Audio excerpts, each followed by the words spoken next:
Ako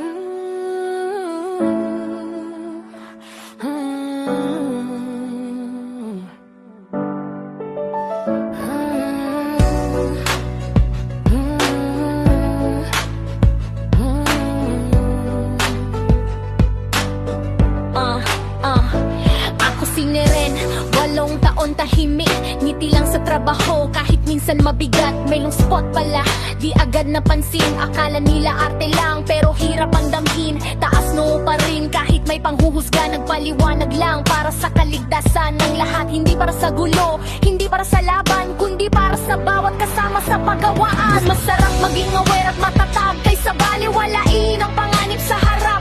Hindi high blood, gusto lang magmulat. Kalusugan ng lahat ang dapat iingat. Madaling magsalita sa likod ng screen, pero sa harapan sana respeto rin. Magkaiba ang kemikal at pabango.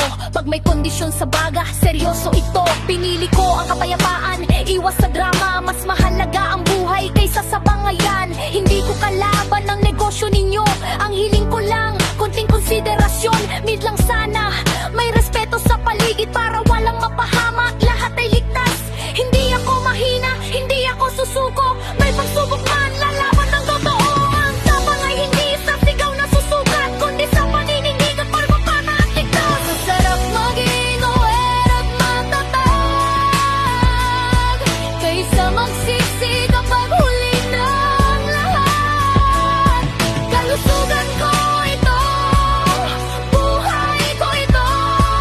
Respeto lang ang hiling ko sa mundo. Mas masarap maging aware at matatag kaysa baliwalain ang panganib sa harap. Hindi high blood, gusto lang magbulat. Kalusugan ng lahat ang dapat iingat. Mas masarap maging aware at matatag kaysa baliwalain ang panganib sa harap. Hindi high blood, gusto lang magmulat. Kalusugan ng lahat ang dapat iingat. Hindi na tahimik kung may dapat ipaglaban. May respeto, may tapang, may paninindigan. Aware at matatag, iyan ang aking pangalan.